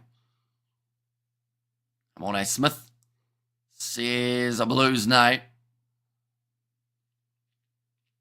Fergus Burke, he's probably getting himself towards man of the match here for what he's been able to do for Saracens. Coach will be pretty happy with what he has seen as well. Still quite a few changes to be made. I mean, Ben Earl was out there on the field. You wouldn't have even known it as of yet. Bulls have gone to sleep, says Ruben. Yeah, unfortunately, it just seems like the wind has been sucked out of them. And maybe that is due to them going straight into the wind. For this, I figured I owed you, says I Am Nutty. Yeah, I did manage to, I think I went back through and found your account, didn't I? Because this is the same one as you originally had, isn't it? Yeah, managed to go back through and find it, which took a while because there are a lot of channels. You did unblock me, says I'm nutty. Yeah, don't make me regret it. But now 5 metres, another scrum reset. We've seen a lot of stoppages throughout this game, which is about all you can say really. Just stop-start type of rugby.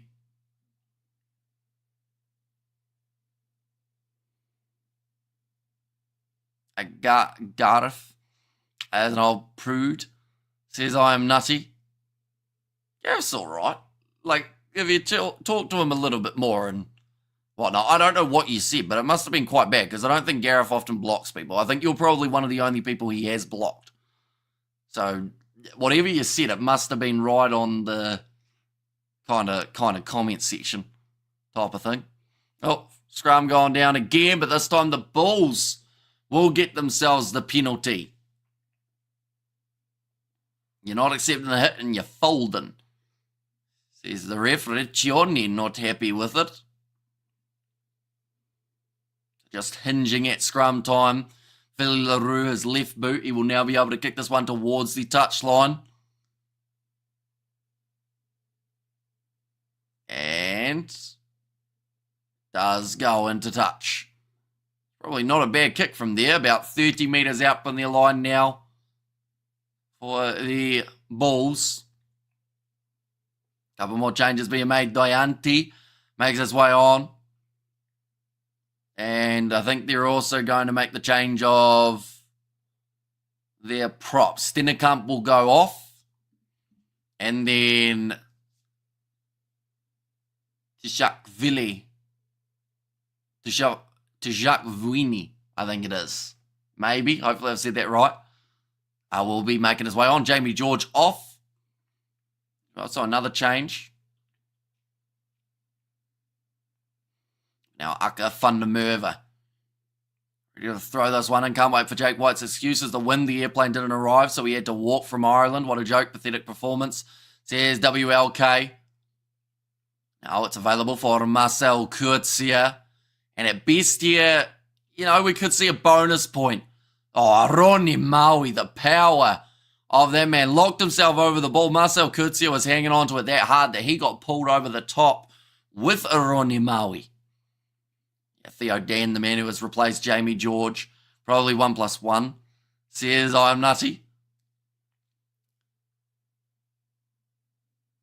Now Fergus Burke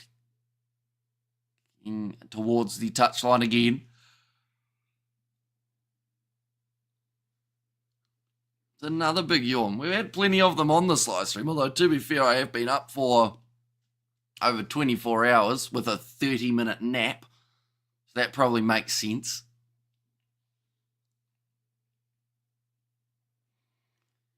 Now Theo Dan just drawing off the ball. This is the big chance. They still have 3 tries. They need one more to get themselves to the bonus points situation. It's not going to be easy. Nicely taken. Getting pushed towards the touchline here for Nick Ezekwe. Wrestling versus Harlequins live commentary needed. Says, I am nutty. I think I would fall asleep halfway through that live stream. Not because of the game, just because of how many hours we've been up. How has he finished that? I think that is a try in the corner for Ben Earl. They will, of course, check it, but this might have been a terrific finish. Your dad to do it. Says, I'm nutty. I think he's playing golf today. So, yeah, he won't want to. He's good too, says I'm nutty. Yeah, they're checking it, but that is going to be the try more than likely for Saracens here. 27 points to 5.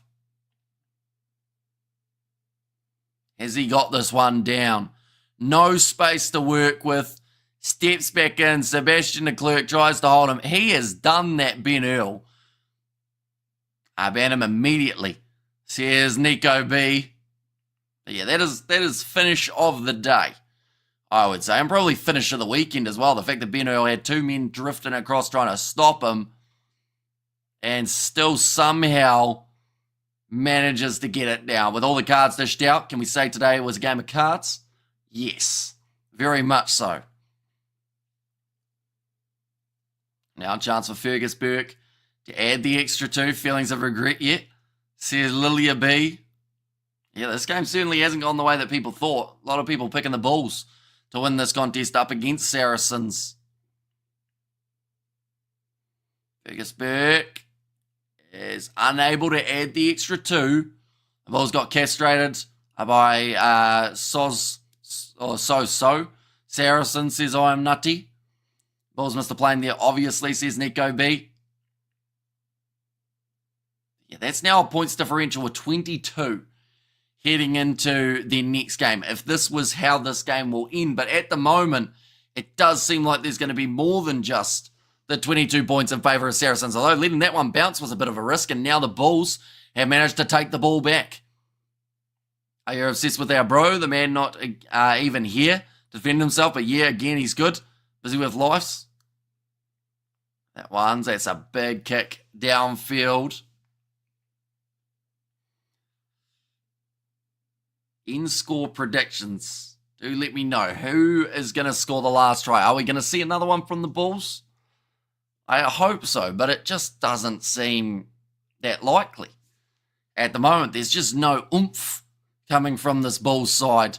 Akafunda Merva gets the line out in.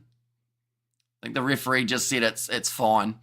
when it came to the line out. He wasn't too worried about if it was slightly wonky there. Right, we'll go like this and we'll go like that. There we go. Now the ball is in the hands of Saracens. Rough pass there, going short. Ben Earl dropping his head, trying to make meters, but Mornay Smith is there to meet him. Back across to Ronnie Maui. He's brought a real impact since making his way onto the field. Now again, just using that wind, kicking it up high, tough one, and it's knocked on. And an accidental offside as well, just to make matters worse. It's going completely wrong here for the Bulls. Jake said this week, Bulls not good enough for the Champions Cup. He has proved them right. He knows his team, says Buckman.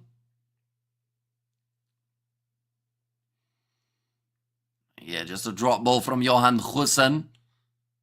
And then from there, Sebastian de Klerk in front of him. Easy penalty for Saracens. Kicking it right into the corner here for Fergusberg. They're looking to just keep on up in the tempo.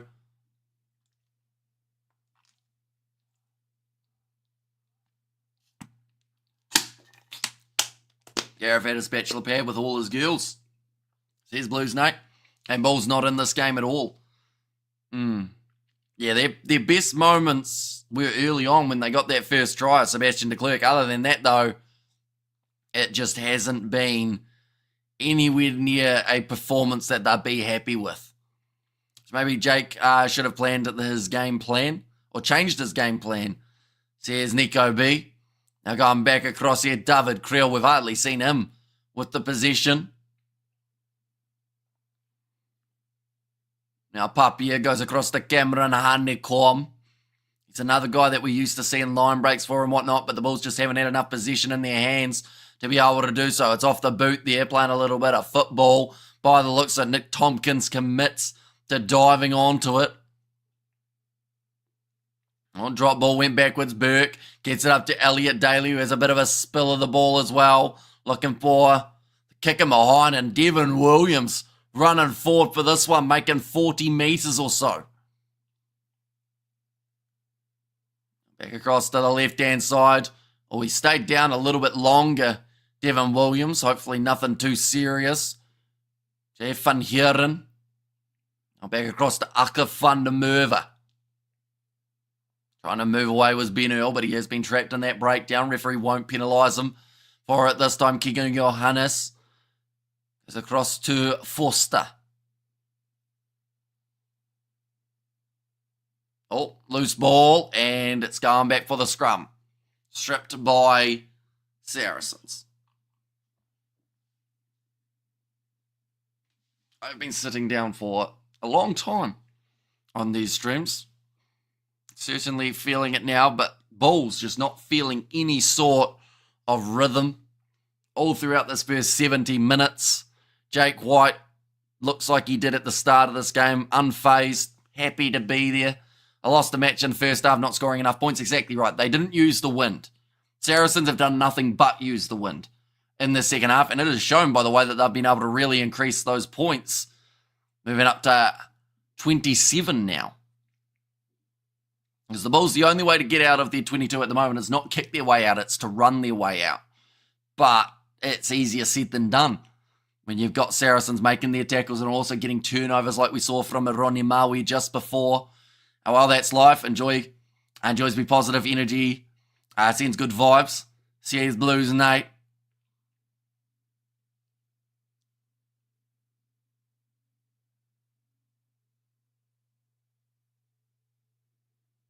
They're just talking about the Saracens coach, about how well-rounded he is.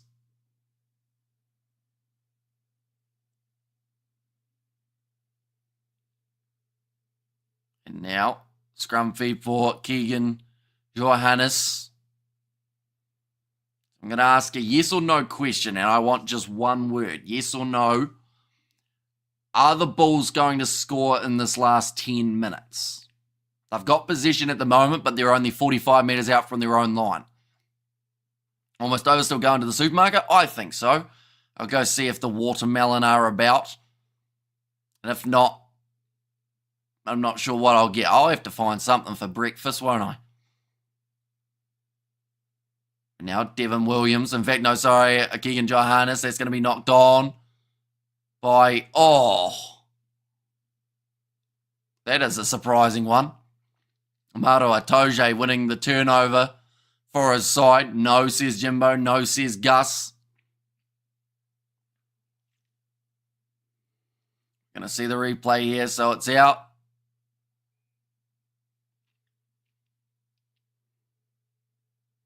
Did they just say that what Maro Atoje did was illegal? Atoje slapped down, penalised against the box, not against the Bulls. Are you commentating on the sevens tomorrow? Is Tim going to stand in for you? So I will be doing the sevens tomorrow. And then depending on what games are taking place will depend on what we're doing for like Champions Cup. It might be the case of just sevens tomorrow though. And then, yeah, we'll see how we're going.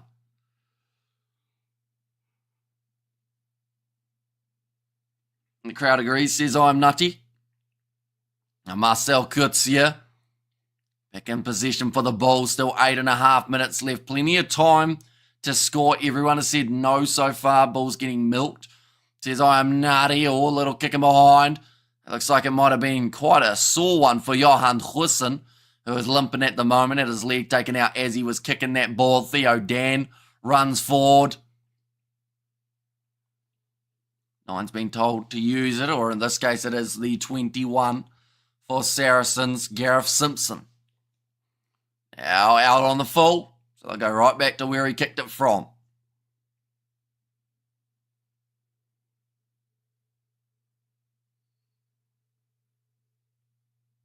Okay, Gareth Simpson talking a lot at the moment for someone who's just kicked the ball out on the full. Right, they've found the mark. Now another line out. Bulls have 8 minutes. Just to get back into this game a little bit. They can't get a bonus point. They're 3 tries away from that. And they're also about 15 points away from that as well. But they can get themselves a try to at least save face a little bit. But either way, this has been a pretty one-sided game. Definitely in the second half. The wind was used much better. David Creel goes across to Sebastian de Klerk. Can't quite find the offload. Keegan Johannes looks both ways and just couldn't find the pass that he was after. Achafana Merva going to try the pick and go. He's going to be held up by Willis. Eventually dragged to the ground. Now back across to the right-hand side. Another good shot coming in on David Creel.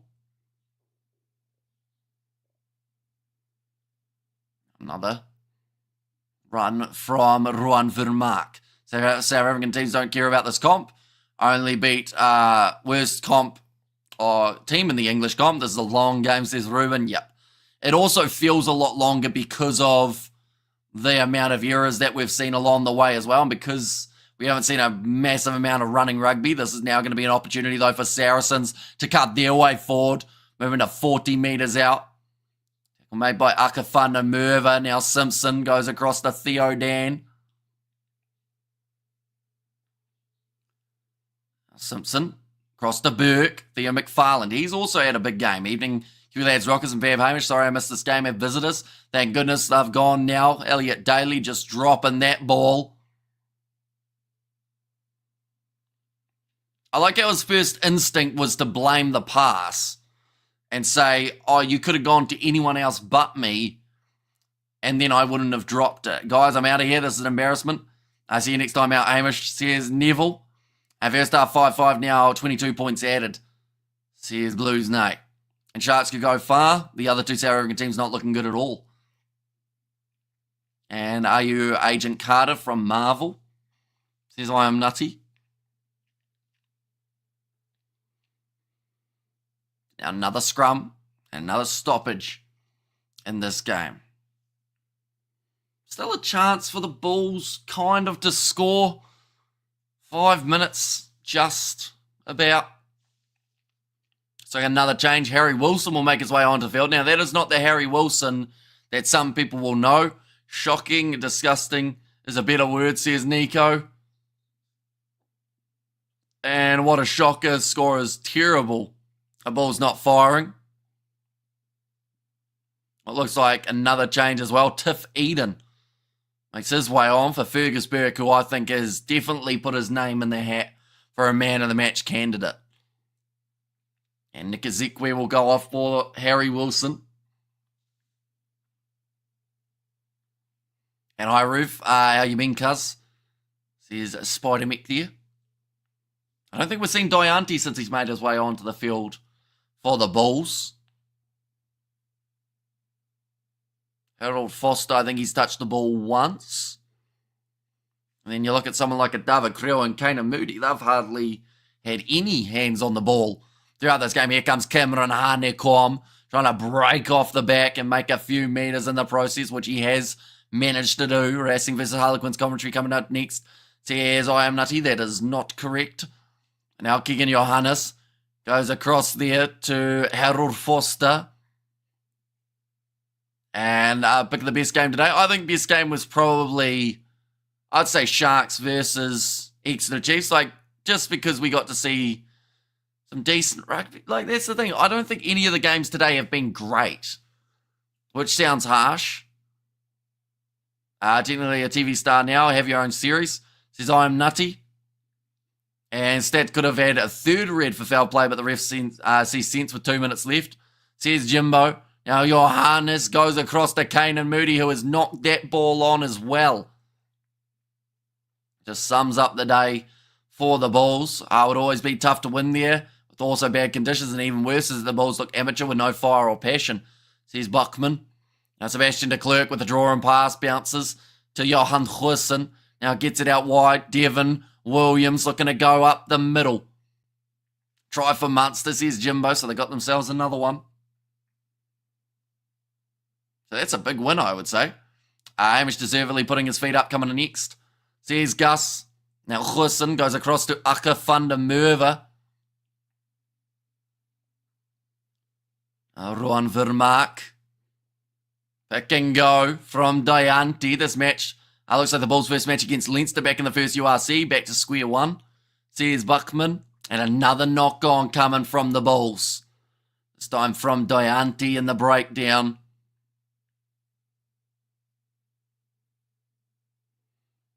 3 minutes left. That is all that's remaining. This for the Bulls just has to be considered as a nightmare game. They've found no rhythm. They've found no momentum. I've been drinking just as long as he's been commentating. One more. Says I am nutty. And Carter is such a popular common name. Rugby Championship. Roof. I never heard for a while. I thought you still had it. Working hard. And Tom Willis actually gets himself man of the match. It's probably fair enough. I mean, he did score one of the early tries in this game. He's put in some big work in the breakdown as well.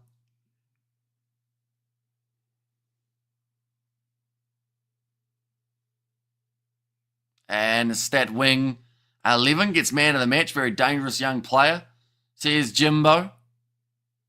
That's interesting that they've given a guy on the losing team the player of the match. You don't see that too often. Maybe this year Sharks' chance to go all the way in European Cup, and the Bulls and the Stormers can go do the Challenge Cup, says Buckman. Maybe. Yeah, of course those lower ranked sides do get a chance in the Challenge Cup, don't they? So maybe. Now going to be fed in by Simpson again. Ben Earl. Oh, no, penalty this time goes the way of the Bulls. We're trying to get this ball as quickly as possible. They're going to fire it back. And they do take the quick tap. Oh, he wasn't on the mark. Now they're on the mark. Aka van der Merwe throws himself at Theo Dan. Breaks through 2 tackles. Moves up to 25 metres out. This is the last chance, I believe, of the day for the Bulls. He was electric. Did nothing wrong, says Jimbo. Now another tackle made on Johan Goosen. David Creel trying to go through.